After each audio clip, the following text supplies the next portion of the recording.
अस्सलाम वालेकुम, कैसे हैं आप सब। उम्मीद है बिल्कुल ठीक ठाक होंगे। गार्डन की खूबसूरती में प्लांट्स अहम किरदार अदा करते हैं। हम अपने गार्डन में कलरफुल प्लांट्स लगाते हैं और इसके अलावा फ्लावरिंग प्लांट्स लगाते हैं। अगर एक ही तरह के प्लांट्स लगा लें तो फिर गार्डन खूबसूरत नहीं लगता। और मेरे गार्डन में भी तरह तरह के फ्लावरिंग प्लांट हैं और तरह तरह के लीफी प्लांट हैं। और आज मैं आपको अपने गार्डन के एक ऐसे प्लांट के बारे में बता रही हूँ जो आप बिलीव कीजिए इतना खूबसूरत है। मैंने इस पर कई वीडियोस बनाई हैं, लेकिन जब गार्डन में कोई भी एंटर होता है और उसको ज़रा सा भी प्लांट्स का शौक़ होता है तो वो इस प्लांट को देखकर खुश हुए बगैर नहीं रहता। मैं बात कर रही हूँ मदर ऑफ़ थाउजेंड के प्लांट की। आप ये देखिए मेरा मदर ऑफ़ थाउजेंड का प्लांट इस वक्त कितना खूबसूरत हो रहा है। अच्छा, कुछ अर्से पहले यह और भी ज़्यादा खूबसूरत हो रहा था और वो था ये बड़ा वाला, जिसके बड़ बिल्कुल फूल की तरह ये बना हुआ था और इसके ऊपर इतने सारे इसके बेबीज़, जो ये छोटे छोटे से आप देख रहे हैं, सारे इसके बेबीज़ हैं, ये लगे हुए थे। लेकिन फिर बीच में कराची में बारिश हुई और इत्तेफाक से मैं घर पे नहीं थी, तो ऊपर से जो डायरेक्ट पानी जो छत से गिरता है वो इस पर गिरा, तो इसके इतने सारे लीव्स भी टूट गए और मुझे फिर बहुत अफसोस हुआ। मैंने सोचा था कि आप लोगों को इसके बारे में थोड़ा सा बताऊँगी और दिखाऊँगी भी कि देखिए इस प्लांट को अपने गार्डन में ज़रूर ऐड कीजिए। आपके गार्डन में ब्राइट इंडायरेक्ट सनलाइट आती है, शेडी एरिया है, फुल डे की सनलाइट आती है, हर तरह के लाइट में ये ग्रो करता है और बहुत ही प्यारा लगता है। इस वक्त देखिए इसके अंदर सब इसके लीव्स के ऊपर इसके बेबीज़ हैं। ये देखिए ये सारे इसके बेबीज़ लगे हुए हैं, ये सारे। और अब सोचिए कि सारे बेबीज़ जब हमारे गार्डन में जगह जगह उड़ के पहुंच जाते हैं, कुछ नीचे गिर जाते हैं और जो नीचे गिर जाते हैं वो तो ज़ाहिर बात है फिर साफ़ कर दिए जाते हैं, लेकिन जो गिर जाते हैं मुख्तलिफ पॉट्स में उठ के चले जाते हैं, हर जगह इसके प्लांट्स निकल आते हैं। और ये प्लांट मुझे फिर लगाना नहीं पड़ता स्पेशली। और आप देखिए कि ये इस प्लांटर में गिरे, सदाबहार का ये प्लांट है मेरा, और इसके अंदर देखिए कितने इसके बेबीज़ निकल आए।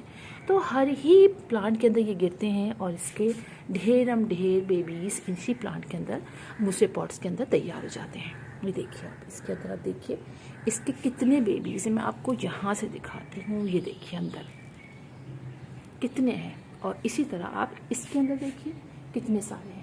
तो ये प्लांट एक बहुत ही अच्छा प्लांट है। आपको अगर अपने गार्डन में तरह तरह के प्लांट्स लगाने का शौक़ है तो इस प्लांट को आप ज़रूर ऐड कीजिए। और मैंने इसको लगाया हुआ है, ये देखिए छोटे से मग के अंदर, ये देखिए ये मग के अंदर ग्रो कर जाएंगे। ये देखिए इसके अंदर लगाया हुआ है, उसके अंदर भी इसके इतने सारे बेबीज़ निकल आए हैं इसके लीव्स के ऊपर। और अगर आप इसको जितनी देर की डायरेक्ट सनलाइट में रखते हैं, ये प्लांट जो है उतना ही कलरफुल हो जाता है, यानी बिल्कुल पिंक, डार्क पिंक कलर का हो जाता है। और आप देख के हैरान हो जाएंगे, कहीं ये ग्रीन होगा, कहीं ये डार्क पिंक होगा, कहीं लाइट पिंक होगा, और बहुत ही खूबसूरत हो जाता है। मैंने बहुत 2 साल पहले मेरे ख्याल में मैंने इस पर वीडियो अपलोड की थी, जिसमें मैंने वो दिखाए थे अपने वो प्लांट इतने खूबसूरत पिंक कलर के हो रहे थे।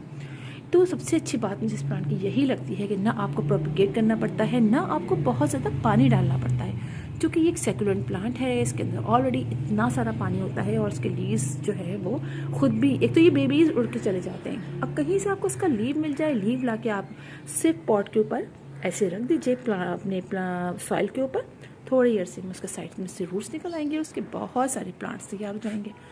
बस फिर आप उसको अपने किसी भी तरह के पॉट में लगा लीजिए। ये जो है विदाउट होल मैंने इसमें लगाया हुआ है, देख के पानी डालती हूँ। और अब देखिए ये कितना प्यारा हो रहा है। इस तरह लगा के अगर हम 2 से 3 पॉट तैयार कर लें और जहाँ भी चाहें इसको रखें, और एक रखें एक बाहर रखें, एक हफ्ते बाद वो अंदर ले जाएं, वो वाला बाहर ले आएँ, तो ये बहुत बेहतरीन रहता है। पानी की ज़्यादा ज़रूरत नहीं पड़ती है, जितनी डायरेक्ट सनलाइट चाहिए दे सकते हैं आप दे दें, नहीं हो तो ब्राइट एंड डायरेक्ट सनलाइट में रख लीजिए। इसके अलावा आप इसको फर्टिलाइज़र भी ज़रूरत नहीं पड़ती है आपको इसकी, और कभी कभी आप इसको 1-1.5 महीने में एक दफ़ा आप लिक्विड फर्टिलाइज़र दे देंगे, उससे भी बहुत अच्छा रहेगा। लेकिन अगर आप अपने हरी प्लांट को देते हैं तो उसको दे दीजिए, कोई प्रॉब्लम नहीं करेगा। कि मैं तो इसलिए कहती हूँ कि ना डालेंगे तब भी अच्छा ग्रो करेगा। अच्छा, बहुत ज़्यादा पानी से मैंने कहते नहीं रही और कोई मसला नहीं होता, किसी इंसेक्ट का अटैक नहीं होता है। लेकिन अगर आप सब प्लांट पे इंसेक्टिसाइड का स्प्रे करते हैं तो इस पर भी कर दीजिए, कोई प्रॉब्लम नहीं है। लेकिन ये प्लांट अपने गार्डन में ऐड ज़रूर कीजिए और ख़ुद भी लगाइए, अपने बहुत सारे अपने नेबर्स को प्लांट दीजिए, अपने जितने भी आपके जो फैमिली रिलेटिव्स हैं उनको दीजिए। इसलिए कि इतने सारे जब बेबीज़ निकलेंगे तो आप छोटे छोटे पॉट में, ग्लासेस में, मग में लगा के, डिस्पोजेबल ग्लासेस में लगा के आप उन सब लोगों को दे सकते हैं। तो फिर इंशाल्लाह आप लोगों से मुलाकात होगी किसी और वीडियो में किसी और टॉपिक के साथ। तब तक के लिए अल्लाह हाफिज़।